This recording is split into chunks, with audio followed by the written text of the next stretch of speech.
자, 오늘 본문에서 중요한 구절은 이제 두 개 구절입니다. 두 개 구절인데 하나가 12절이고 다른 하나가 18절입니다.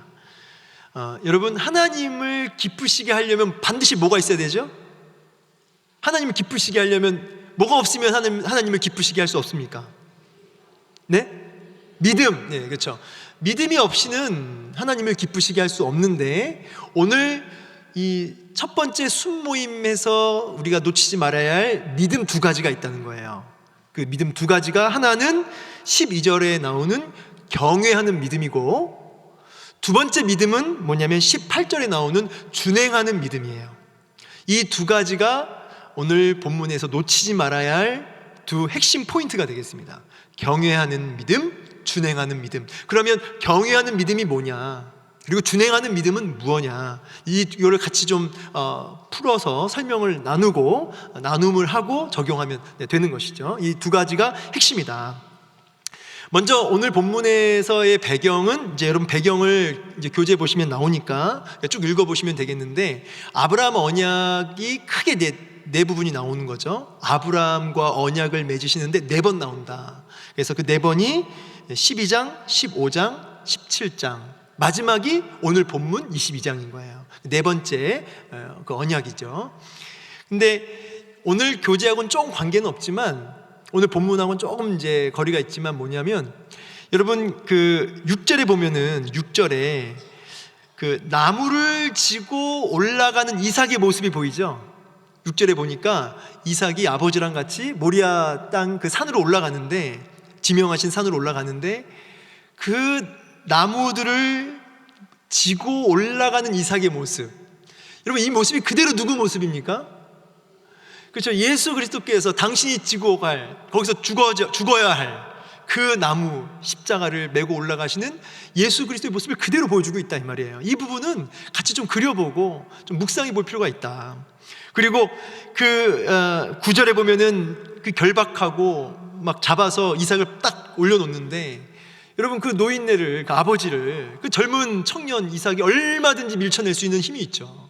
근데 죽기까지 순종하는 이 이삭의 모습까지, 이 부분도 예수 그리스도의 그 죽기까지 순종하시는 그 모습을 같이 우리가 묵상할 수 있는 아주 중요한 포인트가 되니까, 이 두 포인트도 같이 한번 묵상해 보는 시간 가지면 또 유익할 수 있을 것 같습니다.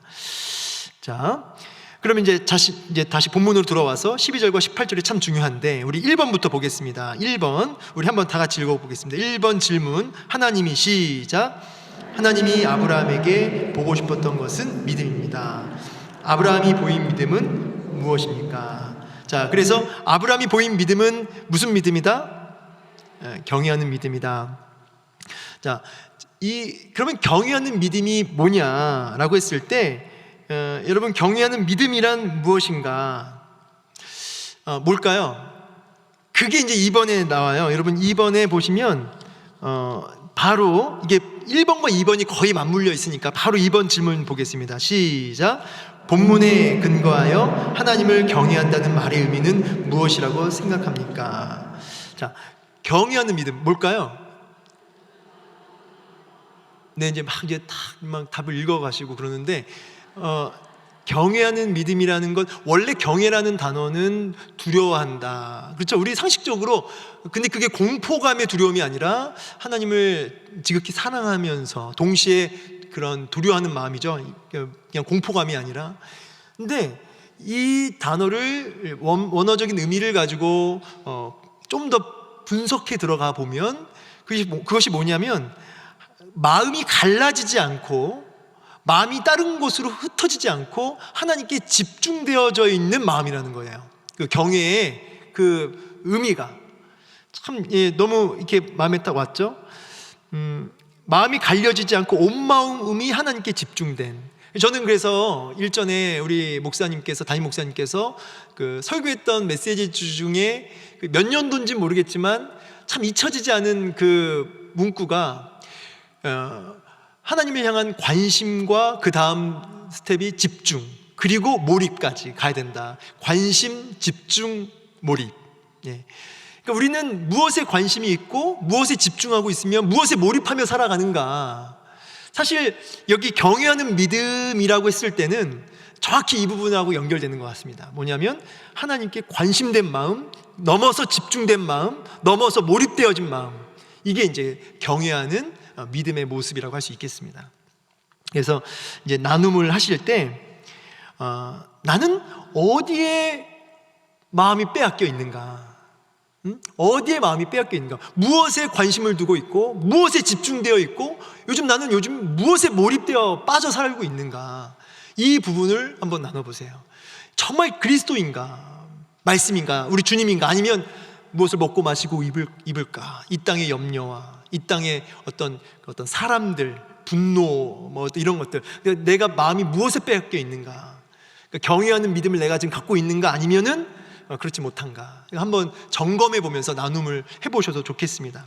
그게 우리 나눔 1번에 보면 아브라함에게 이삭은 생명처럼 소중했을 것입니다. 혹시 나에게 생명처럼 소중하여 하나님보다 더 사랑하고 소중히 여기는 것이 있다면 무엇입니까? 그러니까 이 부분이 뭐 자녀가 있습니다. 뭐 아니면 나는 어떤 내 출세가 중요합니다. 뭐 여러 가지가 있겠지만 나는 요즘 무엇에 많은 에너지를 쓰고 있는가? 난 요즘에 무엇에 마음과 생각이 붙들려 있는가? 그걸 물어보시면 되겠습니다. 그래서 여러분이 돈을 어디다 많이 쓰는지, 어디에 시간과 에너지를 쓰고 있는지 그것을 확인해 보면 답이 나오는 거예요. 그래서 한번 둘러서 쭉 나누면서 난 요즘 어디에 마음이 빼앗겨 살고 있는가를 나눠보시면 되겠습니다. 여러분, 순종이 안 되는 이유는 하나님을 경외하지 못하기 때문이라는 이 부분을 여러분 반드시 놓치시면 안 됩니다. 잘 보세요. 왜 순종이 안 되는가? 나는 왜 아브라함처럼 순종이 안 되는가? 나의 귀한 것을 하나님께 내어드리지 못하는가? 그것은 의지가 약해서 그런 게 아닙니다. 의지가 약해서 자꾸 내가 순종이 안 된다, 그게 아니고 핵심은 뭐냐면 하나님을 경외하지 않기 때문이라는 거예요. 그게 오늘 본문의 중요한 메시지 중에 하나입니다. 하나님을 경외함이 없으니까, 하나님께 관심과 집중과 몰입이 안 되니까, 마음이 흩어져 있으니까 순종으로 나아가기가 너무 어려운 거죠. 의지의 문제가 아니라 사실은 딱 볼 때는 내 의지가 약해서, 근데 사실은 경외함이 없기 때문이다. 이 부분을 우리가 또 배우고 갔으면 좋겠습니다. 자, 우리 3번 문제 한번 다 같이 읽어보겠습니다. 시작. 아브라함은 이삭을 결박하여 그를 잡으려 할 때 어떠한 소망과 확신을 가지고 있습니까? 자, 이거 히브리서 11장 말씀 17절 19절 말씀은 같이 순원들이랑 함께 찾아서 꼭 읽으시고요. 여러분, 이 부분을 많이들 모르셨는데 아브라함이 이삭을 바칠 때는 경외하는 믿음이 작동했지만 동시에 뭐가 있었냐면 부활시킬 거라고 하는 부활신앙이 있었다는 거예요. 예, 이건 참 중요한 부분입니다. 그러니까 부활에 대한 확신이 있었다. 근데 이 아브라함이 하나님이 이 이삭을 부활시킬 것이다, 내가 죽여도, 내가 순종함으로 이 아이들을 바쳐도 하나님 부활시키실 것이다 라고 하는 이 확신은 어디서 나왔을까요? 여러분, 12절 보시면, 본문 12절 보시면 이게 놓치고 갈 수 있는데 내가 하나님을 경외하는 줄 아노라 라는 말씀 그 앞에 뭐가 나와 있어요? 내가 이제야 하나님 경외하는 줄을 알겠다. 이게 무슨 말이냐면 아브라함을 끊임없이 훈련시키셨다는 거예요. 한 번에 안 됐다는 거죠. 그러니까 아브라함이 체험을 통해서 삶 속에서 끊임없이 하나님이 살아계심을 보여주시고 생명 되시는 하나님이심을, 주권자 되시는 하나님을 끊임없이 아브라함 삶 전체에 걸쳐서 경험케 하셨다는 거예요. 그리고 그 마지막 열매로 이제 그 부활신앙이 작동이 되는 거죠. 그래서 하나님이 내가 이제야 하나님 경외하는 줄을 알겠다. 자, 그래서 체험신앙을 통한 훈련이 계속 쌓여 있었고 그것이 결정적인 순간에 이제 작동이 된 겁니다. 그래서 여러분 3번 이제 이야기할 때 이 체험 신앙을 좀 나눠봤으면 좋겠어요. 체험 신앙. 하나님이 아브라함을 그 부활 신앙이 작동되게 하게끔 차곡차곡 하나님의 살아계심을 체험케 하시는 그런 시간들이 쌓였었는데 우리 순원들 돌아가면서 하나님의 이러한 체험 신앙 한번 이제까지 오시면서 그 하나님의 살아계심을 내가 이렇게 체험했다, 이런 부분들을 한번 나누어 봐 주시면 좋을 것 같습니다. 그래서 만약에 이제 대답할 사람이 없을 것 같다 그러면 제가 말씀드렸죠. 어떻게 해야 돼요? 미리 전날 밤에 전화를 해놓으세요. 뭐 신방 순장님한테 전화를 하든지, 제가 이거 물어볼 거니까 아무도 대답 안 하면 딱 눈치껏 대답하시라고 미리 얘기를 해놓으시면 이제 되겠습니다. 자, 체험 간증. 이게 너무 길어지면 또 안 되니까 또 막 말씀이 막 터질 수가 있어요. 그건 이제 좀 자제를 시켜주시고요. 타이머 맞춰 놓으시고요. 그 다음에 이제 마지막 4번 읽겠습니다. 시작. 아브라함은 이삭을 번제로 드리라는 명령 앞에 어떠한 믿음으로 반응하였습니까? 자, 18절인데 우리 18절 함께 읽겠습니다. 시작. 또 내 씨로 말미암아 천하 만민이 복을 받으리니 이는 내가 나의 말을 준행하였음이니라.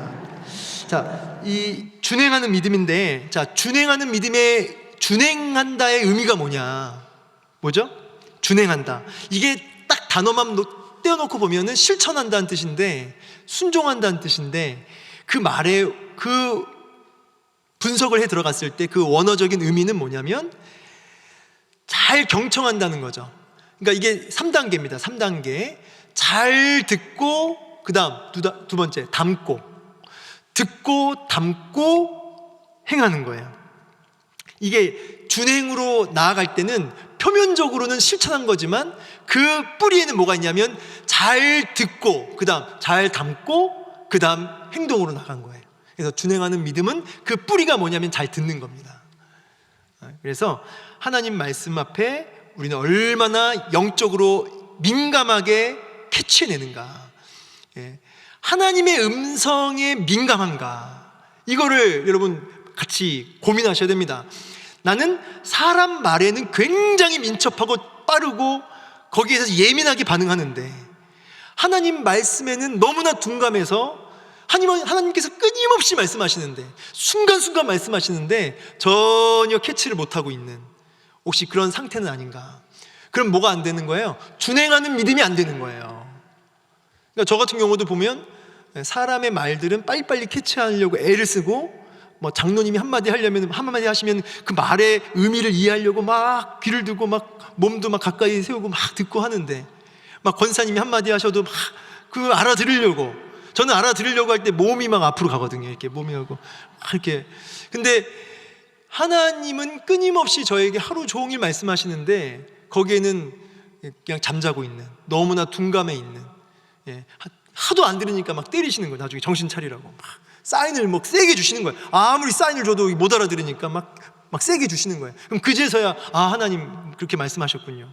그렇게 하지 말라는 거죠. 준행하는 믿음은 하나님의 작은 음성 앞에서도 민첩하게 반응할 수 있는, 그 사인에도 민첩하게 반응할 수 있는, 그게 준행하는 믿음이다. 그러면서 나눔을 마지막에 어떻게 하냐면, 요즘 하나님이 나에게 무슨 사인 주시는가? 권사님 한번 돌아가면서 얘기해 봅시다. 하나님 요즘 나에게 무슨 사인 하세요? 요즘에 하나님 나에게 지금 무슨 사인 주고 계십니까? 지금 모르겠는데요. 그러면은 그 사람 놓고 같이 기도하세요. 지금 말씀하고 계시는데 지금. 자, 이렇게 해서 오늘 순모임 나눔을 마무리하시면 되겠습니다. 그게 마지막 나눔이에요. 지금 내가 순종할 부분이 있다면 무엇인가?